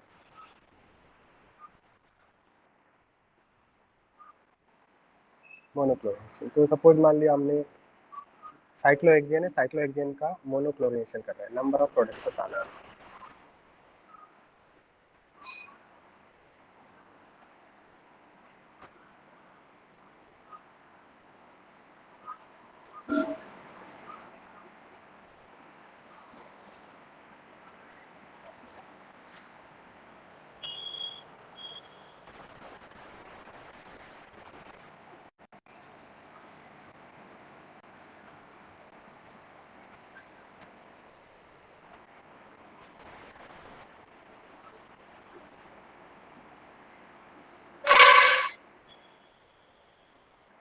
बताइए, मोनोक्लोरिनेशन करा रहे हैं तो नंबर ऑफ प्रोडक्ट्स बताने हैं आपको। फर्स्ट वाले में कितने प्रोडक्ट बनेंगे, 1 इक्विवेलेंट ऑफ Cl2 से रिएक्शन करा रहे हैं, 1 इक्विवेलेंट। तो इसमें कितने डिफरेंट टाइप के हाइड्रोजन हैं, all are identical, isn't it. आप किसी भी हाइड्रोजन को Cl से रिप्लेस करेंगे, आपको प्रोडक्ट एक ही मिलने वाला है, और वो प्रोडक्ट का नेम क्या होगा, यहाँ पे जो हिडन हाइड्रोजन इसको रिप्लेस कर दिए Cl से, प्रोडक्ट का नेम क्या होगा, 1 क्लोरो साइक्लोहेक्सेन, 1 क्लोरो साइक्लोहेक्सेन, एक ही प्रोडक्ट में। सेकंड वाले को बताइए, how many equivalent hydrogen are there, how many non equivalent hydrogen are there. तो क्या सबसे पहले तो ये देख लो आपकी, क्या इस कंपाउंड में प्लेन ऑफ सिमेट्री दिख रहा है आपको, हाँ इस कंपाउंड में प्लेन ऑफ सिमेट्री है। तो प्लेन ऑफ सिमेट्री है, देखिए ये ए टाइप, ये बी टाइप, सी सी, डी डी, ई टाइप। बात समझ में आ रहे हैं, कितने आपको प्रोडक्ट मिलेंगे, 5 प्रोडक्ट मिलेंगे, इजंट इट। कैसे, अब देखो 5 प्रोडक्ट है तो 5 के नेम अलग अलग होने चाहिए। एक बार यहाँ Cl आएगा, एक बार इधर Cl आएगा, एक बार यहाँ Cl आएगा, एक बार इधर Cl आएगा, एक बार इधर Cl आएगा। क्या इन सभी का नेम डिफरेंट होगा या सेम होगा, अगर नेम अलग अलग है तो उनको अलग काउंट करेंगे। मुझे लग रहा है आप सभी को समझ में आ रहा होगा, ये सभी अलग अलग है, डिफरेंट है। IUPAC जब नेमिंग करेंगे तो आपको डिफरेंट आएगा, 5 प्रोडक्ट्स बनेंगे, राइट। नेक्स्ट बताइए थर्ड में, थर्ड में बताइए कितने प्रोडक्ट्स बनेंगे अगर मोनोक्लोरिनेशन किया। सबसे पहले तो इसमें चेक कर लो क्या इसमें प्लेन ऑफ सिमेट्री है, प्लेन ऑफ सिमेट्री दिख रहा है, ये एक प्लेन ऑफ सिमेट्री है, isn't it, plane of symmetry है, राइट।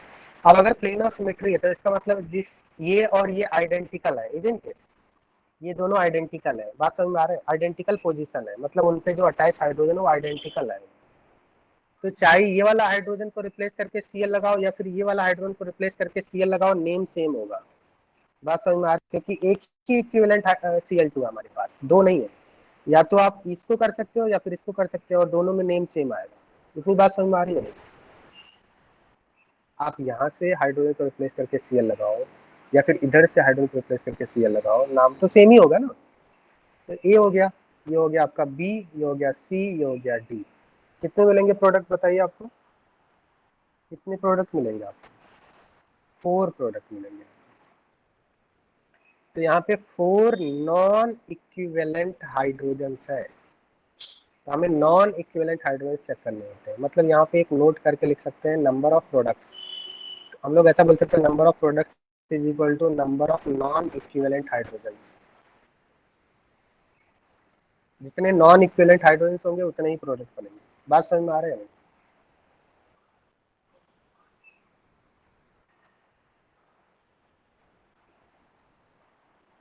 नेक्स्ट बताइए, फोर्थ में बताइए, फोर्थ में बताइए कितने प्रोडक्ट मिलेंगे। तो क्या फोर्थ में प्लेन ऑफ सिमेट्री है?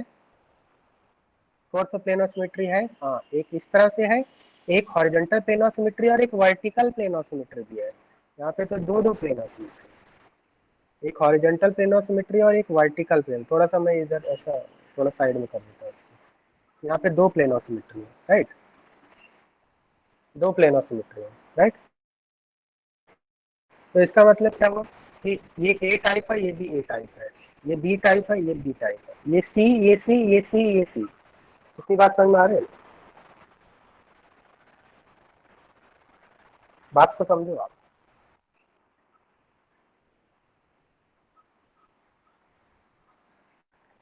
सी के सामने सी और इस सी के सामने सी, तो कितने प्रोडक्ट मिलेंगे यहाँ पे आपको? 3 प्रोडक्ट मिलेंगे, राइट। यहाँ पे आपको 3 प्रोडक्ट मिलेंगे। फिफ्थ देखिए, सपोज मान लिया CH3 CH2 CH2 CH2 CH3, pentane, pentane का मोनोक्लोरिनेशन करा रहा है, 1 equivalent of Cl2 equivalents of H में। Number of products, number of products बताइए कितने बनेंगे?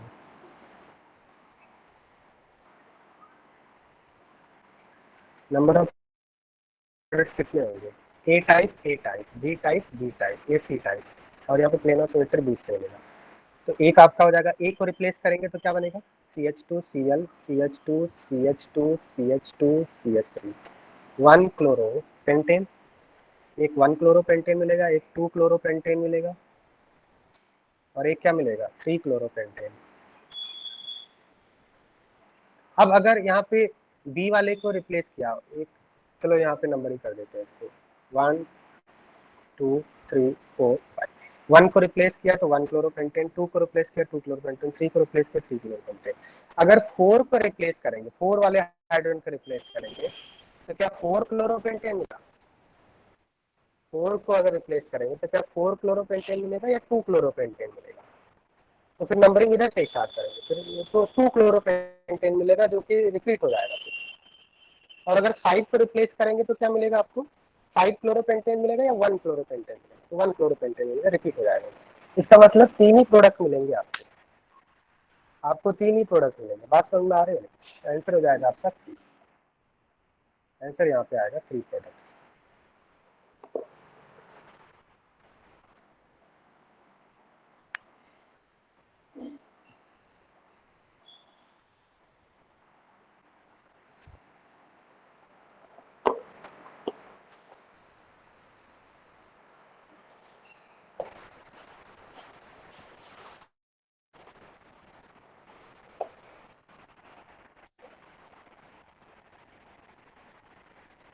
इसमें हम लोग ऐसा भी कर लेते हैं, एक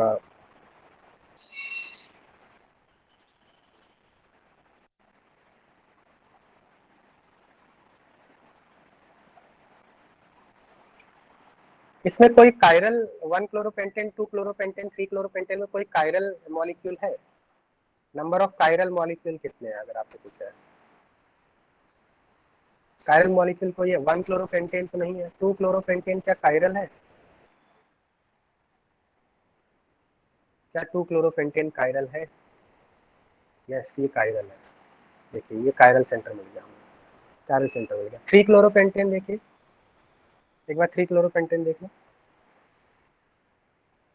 3 क्लोरोपेंटेन ये इधर इधर सेम हो गया, नहीं ये कायरल नहीं है। और 1 क्लोरोपेंटेन भी कायरल नहीं है, मतलब ये कायरल नहीं है। एक ही कायरल, एक मॉलिक्यूल कायरल मिल गया। और अगर एक मॉलिक्यूल कायरल मिल गया, ध्यान से देखना, इंपॉर्टेंट बात बता रहा हूँ, तो इसका मतलब ये दो फॉर्म्स में एग्जिस्ट करेगा, एक डी फॉर्म एक एल फॉर्म, एक प्लस फॉर्म एक माइनस फॉर्म, एक डेक्स्ट्रो रोटेटर दूसरा लीवर रोटेटर। मतलब total number of products including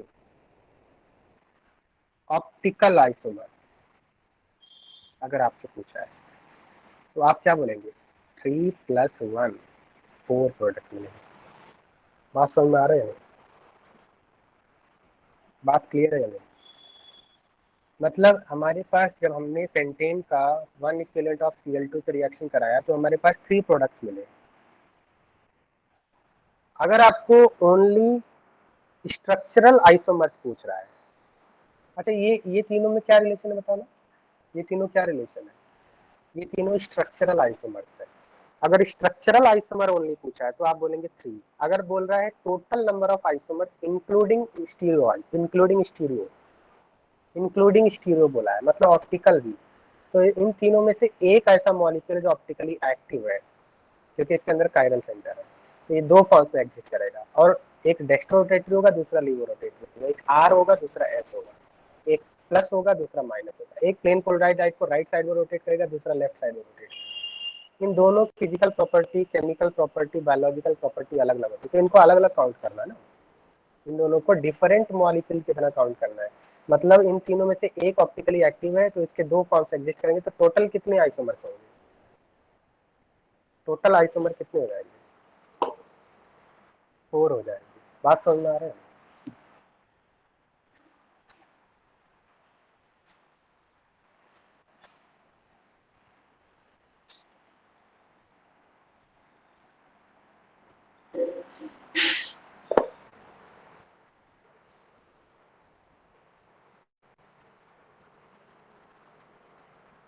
हाँ, ज्योमेट्रिकल नहीं बन सकते ना, ज्योमेट्रिकल होने के लिए डबल बॉन्ड या रिंग होना चाहिए ना, ज्योमेट्रिकल तो नहीं बन सकते ना यहाँ पे,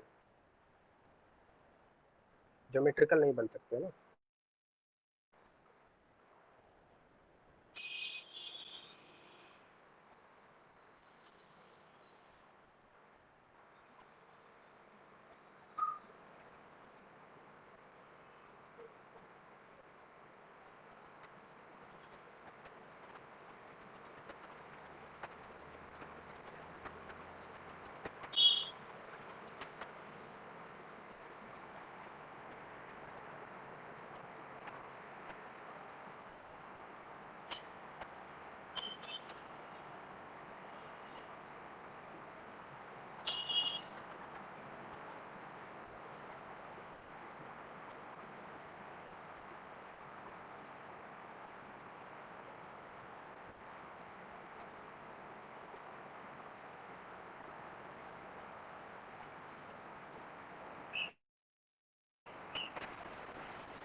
अब देखिए इसमें एक क्वेश्चन गिवन है, give major product, give the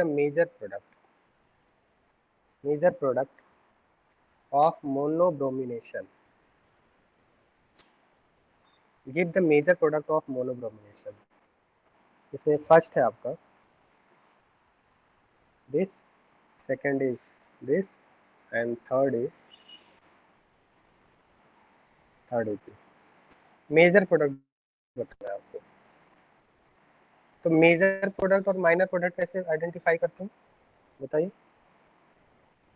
hello students, voice आ रहा है क्या आप सभी को? हाँ, इसमें मेजर प्रोडक्ट बताना है। मेजर प्रोडक्ट कौन सा होगा? हेलो, मेजर प्रोडक्ट कैसे बताएंगे हम लोग? मतलब इन सभी का रिएक्शन हम लोग Br2 in presence of sunlight कर रहे हैं। Br2 in presence of sunlight कर रहे हैं इन सभी का रिएक्शन। तो मेजर प्रोडक्ट होगा, तो यहाँ पे नोट करके आप लिख सकते हैं more stable intermediate. More stable intermediate. और यहाँ पे इंटरमीडिएट कौन सा होता है? Free radical gives major product. More stable intermediate gives major product. बात समझ में आ रही है? बताइए। तो ऐसे मोर मेजर प्रोडक्ट कौन सा होगा बताएंगे? जब यहाँ पे रेडिकल बनेगा तो ये मोस्ट स्टेबल होगा, क्योंकि जो मोर नंबर ऑफ 3 डिग्री जो रेडिकल होता है वो मोस्ट स्टेबल होता है। मतलब यहाँ पे रेडिकल कहाँ कहाँ से बन सकता हो सकता है? ये वाला H निकल के यहाँ रेडिकल बन गया, और ये रेडिकल, ये रेडिकल, ये रेडिकल, ये रेडिकल। कौन से पोजीशन पे रेडिकल सबसे ज्यादा स्टेबल होगा बताना? बताइए, कौन से पोजीशन पे रेडिकल मोस्ट स्टेबल होगा? 2 नंबर पे, क्योंकि 2 नंबर पे 3 डिग्री रेडिकल बनेगा। तो यहाँ से जो आपका प्रोडक्ट बनेगा वो मेजर प्रोडक्ट होगा। अभी तो बताया मैंने थोड़ी देर पहले। बात समझ में आ रहा है? जैसे इस वाले क्वेश्चन में कितने आपके बनेंगे प्रोडक्ट? कितने बनेंगे? 5 प्रोडक्ट बनेंगे। 5 में से ये वाला मोस्ट स्टेबल होगा। 5 में से ये वाला आपका मेजर मोस्ट स्टेबल रेडिकल है। Most stable radical major product है। क्या इतनी बात समझ में आती है नहीं? बताइए मुझे, समझ में आ रहा है या नहीं? बताइए। अब सेकंड वाले बताइए, सेकंड वाले में मेजर प्रोडक्ट कौन सा होगा? तो यहाँ पे कौन कौन से रेडिकल बन सकते हैं? एक बार इधर रेडिकल बन सकता है, एक बार यहाँ पे रेडिकल बन सकता है, एक बार यहाँ पे रेडिकल बन सकता है। 3 रेडिकल बन सकते हैं। इन तीनों में से मोस्ट स्टेबल रेडिकल कौन सा होगा? एक और हो सकता है, एक यहाँ भी हो सकता है, राइट?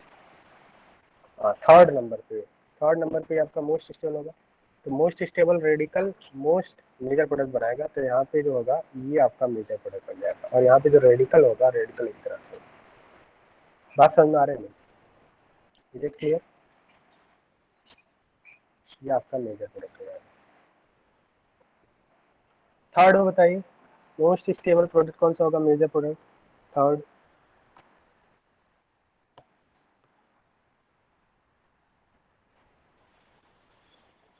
और इसको क्या बोलेंगे? ये क्या है आपका? इसको बोलेंगे इंटरमीडिएट। इसको बोलते हैं इंटरमीडिएट। रिएक्टेंट और प्रोडक्ट के बीच में बन रहा है शॉर्ट टाइम के लिए, इंटरमीडिएट बोलते हैं इनको।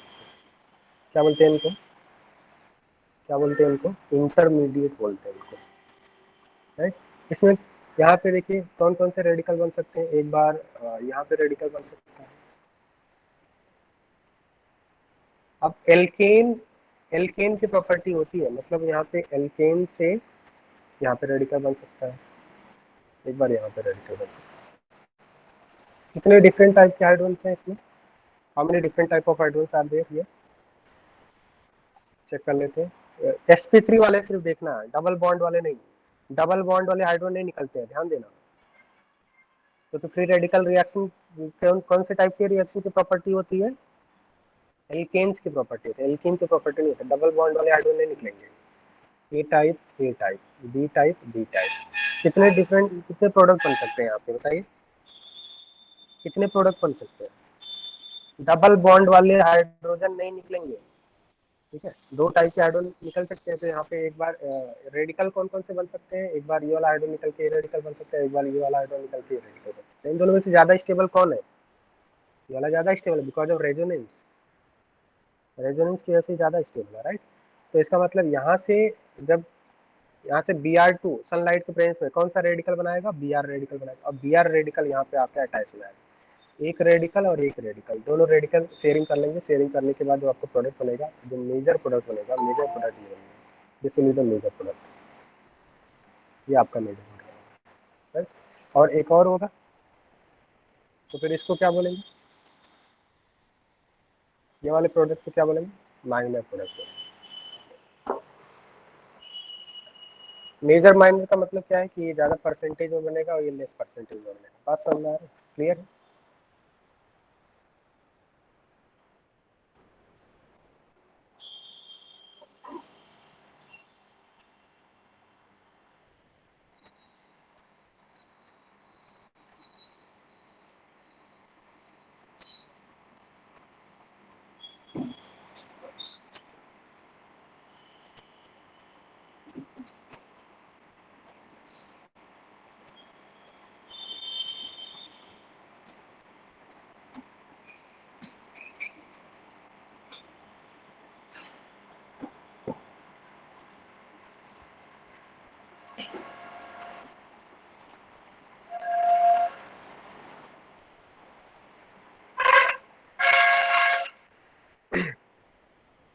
देखिए इसमें एक क्वेश्चन है,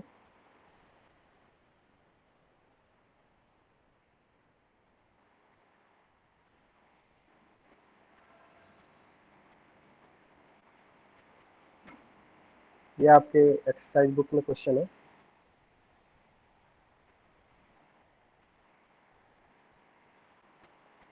conc HNO3 conc H2SO4 at which position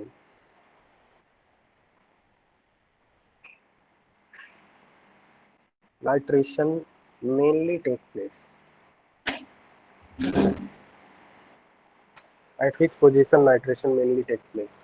बताइए, इस टाइप के क्वेश्चन जेई में पूछे जाते हैं, इंपॉर्टेंट क्वेश्चन है, जल्दी से बताइए। ये क्वेश्चन आपके एक्सरसाइज में दिया हुआ है, एक्सरसाइज 2 पार्ट 2। तो कॉन्क HNO3 कॉन्क H2SO4 से कौन सा इलेक्ट्रोफाइल जनरेट होता है? बताइए, कौन सा इलेक्ट्रोफाइल जनरेट होता है? NO2+। अब ये NO2+ कौन से पोजीशन पे, यहाँ पे दो बेंजीन रिंग है, कौन से पोजीशन पर अटैक करेगा? जहाँ पे हाई इलेक्ट्रॉन डेंसिटी होगा। हाई इलेक्ट्रॉन डेंसिटी कौन से पोजीशन पे होगा? बताइए, 1 2 3 4 5 6। High electron density, high electron density जहाँ पे होगा वहीं पे जाएगा इलेक्ट्रोफाइल। हाई इलेक्ट्रॉन डेंसिटी कहाँ पे होगा? तो एक बार देखते हैं, यहाँ पे देखिए, ये जो लेफ्ट साइड वाले बेंजीन रिंग से कौन अटैच है? CO अटैच है। CO कैसा ग्रुप होता है? इलेक्ट्रॉन विड्रॉइंग होता है। राइट साइड वाले बेंजीन रिंग से कौन अटैच है? N अटैच है। N कैसा होता है? इलेक्ट्रॉन रिलीजिंग होता है, because of lone pair, plus M करेगा, ये माइनस M करेगा।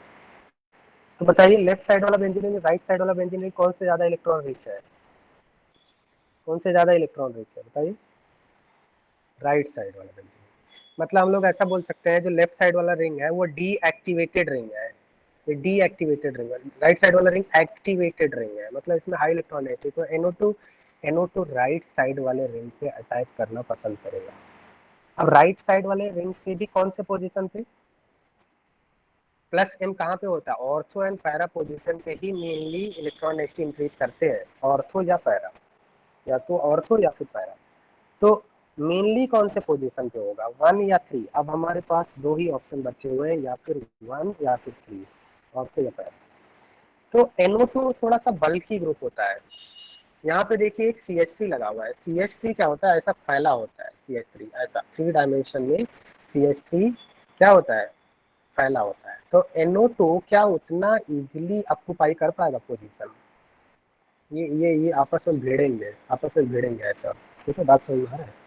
तो because of steric crowding, what is the most preferable position?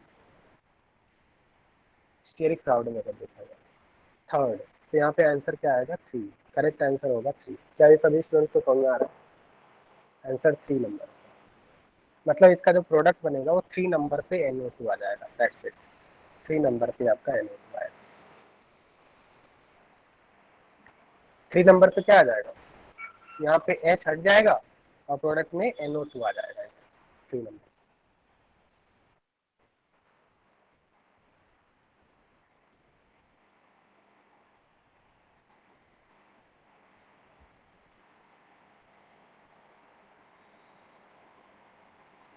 एक और क्वेश्चन करते हैं।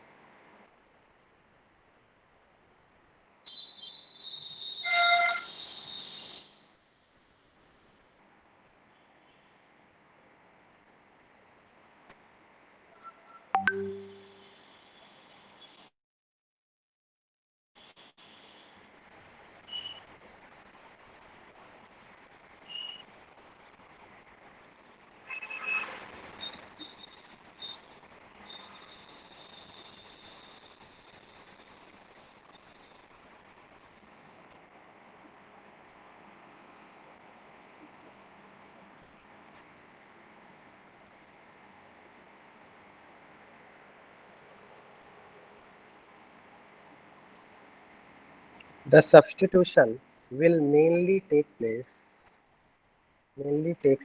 at which position? At which position?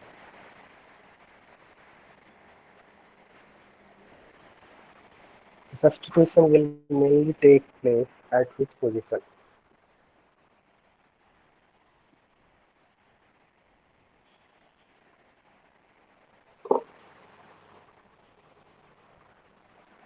सबसे पहले तो मुझे बताइए यहाँ पे इलेक्ट्रोफाइल कौन सा जनरेट होगा, यहाँ पे इंटरमीडिएट कौन सा है, इंटरमीडिएट। अटैकिंग स्पीसीज कौन सा है, attacking species B R plus, very good, B R plus.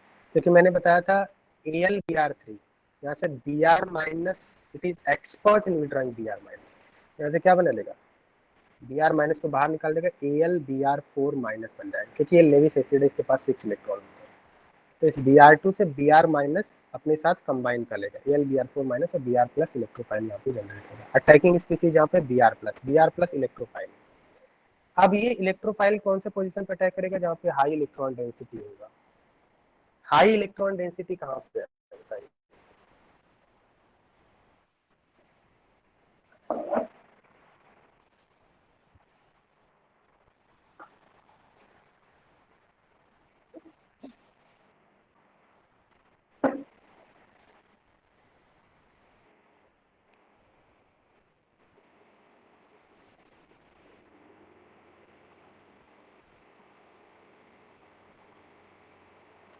बताइए जल्दी बताइए, आंसर क्या आएगा, 1 2 3 4 में से क्या आंसर है,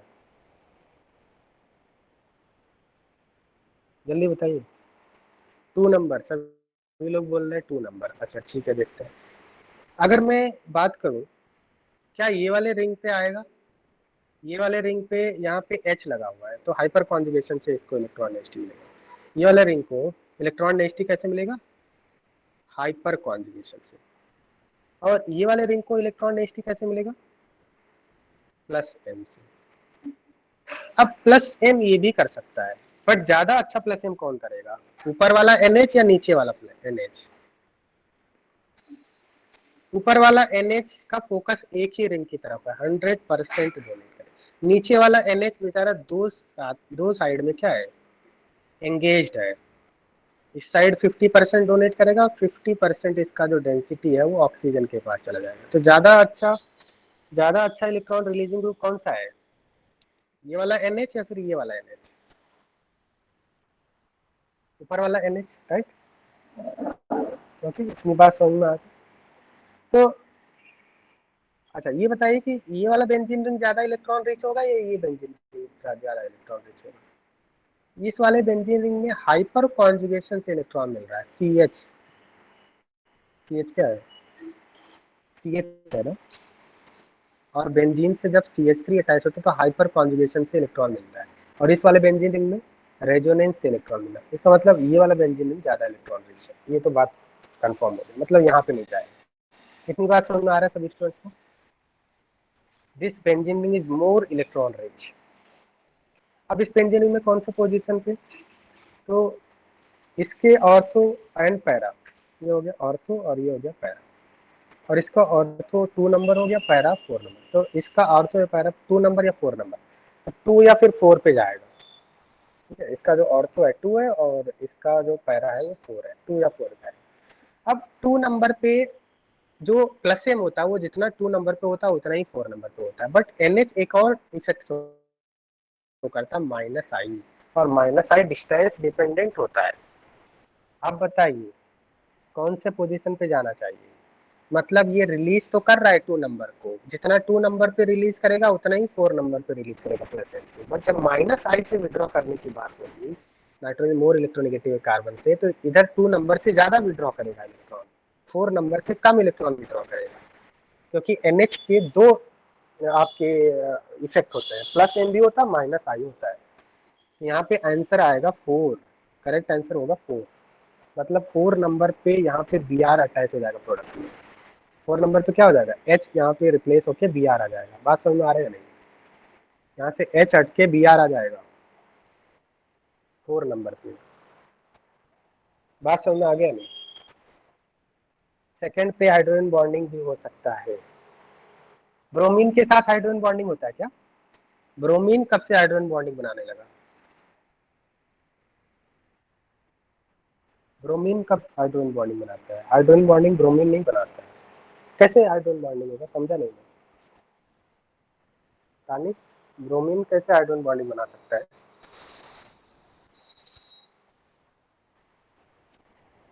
तानिश, ब्रोमीन हाइड्रोजन बॉन्डिंग नहीं बनाता है ना।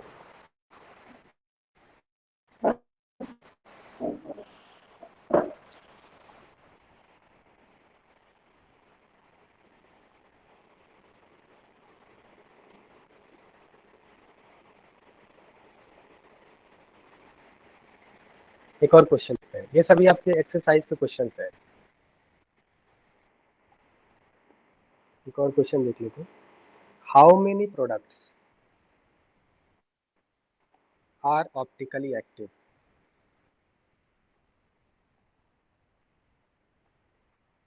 All isomers.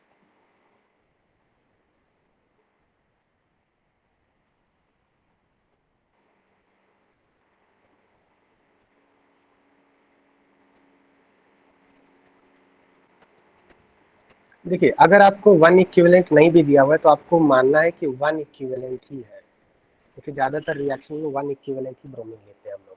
मतलब इनमें से कोई एक हाइड्रोजन निकलेगा और वहां पे बी आर आ जाएगा, यही करना। तो टोटल प्रोडक्ट्स कितने बनेंगे, सबसे पहले बताइए मुझे। टोटल प्रोडक्ट्स कितने बनेंगे?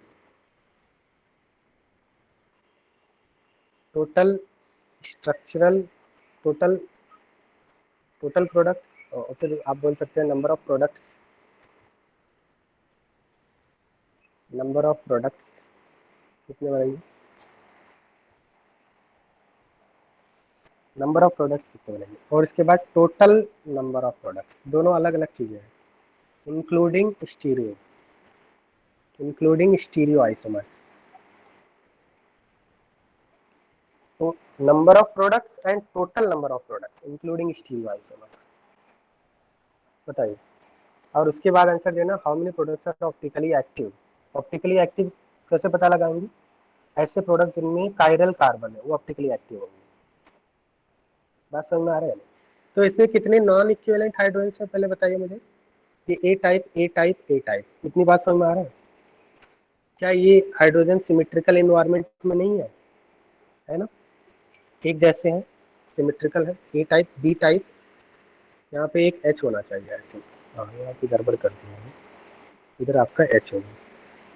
ठीक है, ये बी टाइप हो गया, ये सी टाइप, ये डी टाइप, डी टाइप। कितने नॉन इक्विवेलेंट हाइड्रोजन है बताइए। क्या ये सभी स्टूडेंट्स को समझ में आ रहा है? कितने हाइड्रोजन ऐसे हैं जो डिफरेंट इन्वायरमेंट में है? 1 2 3 4, 4 हाइड्रोजन, राइट। तो यहाँ पे प्रोडक्ट्स कितने बनेंगे? 4, 4 प्रोडक्ट्स बनेंगे। अब आपको बोल रहा है कि इन 4 में से कितने ऑप्टिकली एक्टिव होंगे। 4 में से कितने ऑप्टिकली एक्टिव होंगे?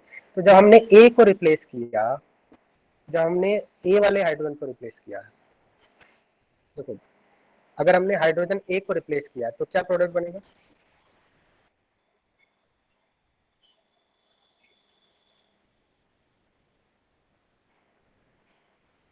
ये बनेगा। इतनी बात समझ में आ रही है? अगर हाइड्रोजन ए को रिप्लेस किया तो ये प्रोडक्ट बनेगा। जब हाइड्रोजन बी को रिप्लेस करेंगे, हाइड्रोजन बी को रिप्लेस करेंगे तो क्या प्रोडक्ट बनेगा?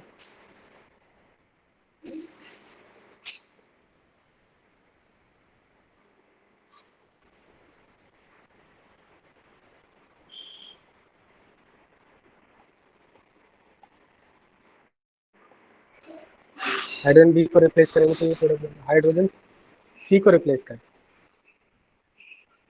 हाइड्रोजन सी को रिप्लेस करेंगे तो ये प्रोडक्ट बनेगा। और हाइड्रोजन डी को रिप्लेस करेंगे,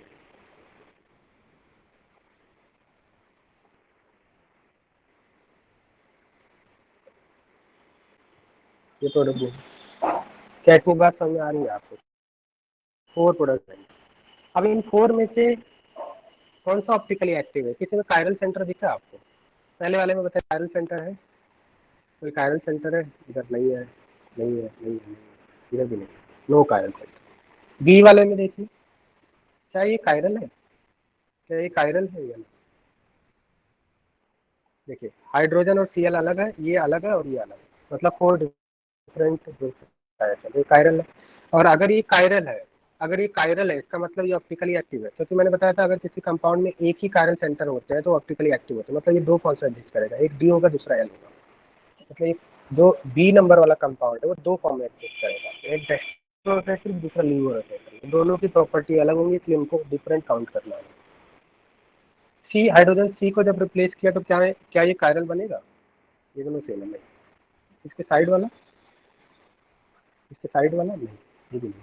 हाइड्रोजन डी, हाइड्रोजन डी को किया, ये नहीं, नहीं, ये है क्या? हाइड्रोजन डी देखिए, हाइड्रोजन डी देखिए, देखिए पकड़ में आया इधर, क्या ये कायरल नहीं है? कायरल है या नहीं? ये वाला कायरल है नहीं, ये वाला देखिए, इसको रिप्लेस करने से ये कायरल बन गया, देखिए CH3 H अलग है, ये अलग है, ये अलग है या नहीं? ये और ये अलग है, ये और ये अलग है, बन गया नहीं कायरल सेंटर,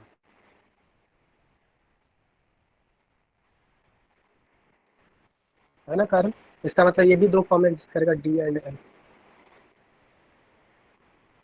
तो ऑप्टिकली एक्टिव आइसोमर कितने हैं बताइए, कितने आइसोमर ऑप्टिकली एक्टिव है?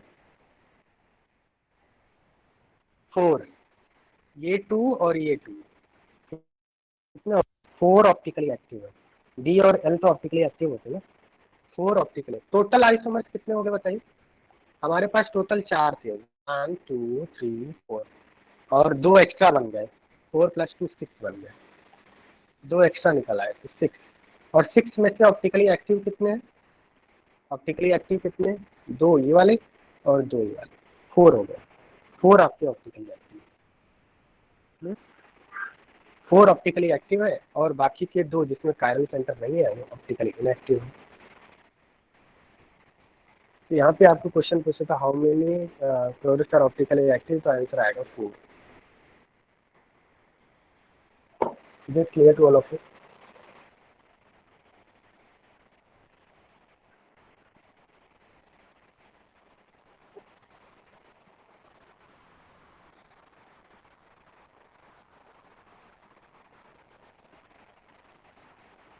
अगर आपसे पूछा होता कि total number of product only structural isomer, तो आप क्या बोलते? Total number of product only structural isomer, only structural, not stereo, क्योंकि ऑप्टिकल आइसोमर स्टीरियो का पार्ट होता है, ओनली स्ट्रक्चरल बोल रहा होता है तो आप 4 बोलते हैं, और structural plus stereo, structural plus stereo बोला होता है तो आपको 6 लिखेंगे।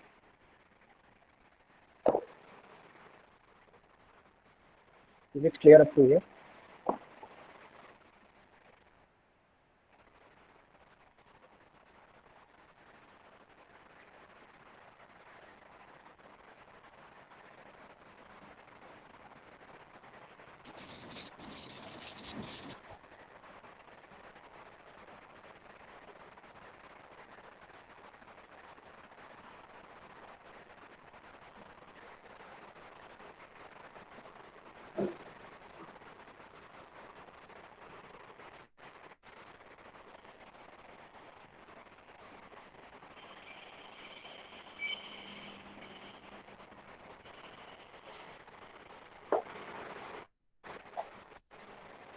ओके स्टूडेंट्स, तो नेक्स्ट क्लास में यहाँ से हम लोग कंटिन्यू करेंगे, और आज मैं आपको लेक्चर नोट्स सेंड कर दूंगा, आप सभी रिवाइज कर लेना, ठीक, फाइन। और आप एक्सरसाइज सॉल्व करना स्टार्ट कर दीजिए। ORM 1 सभी ने सॉल्व कर लिया कंप्लीट? ORM 1 हो गया कंप्लीट? अगर कंप्लीट नहीं किया तो ORM 1 सॉल्व कीजिए आप होमवर्क पे आज के लिए।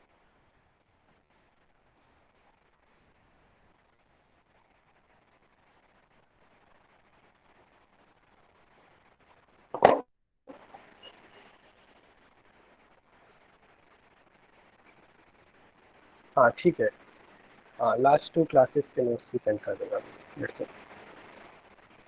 ठीक है बिल्कुल।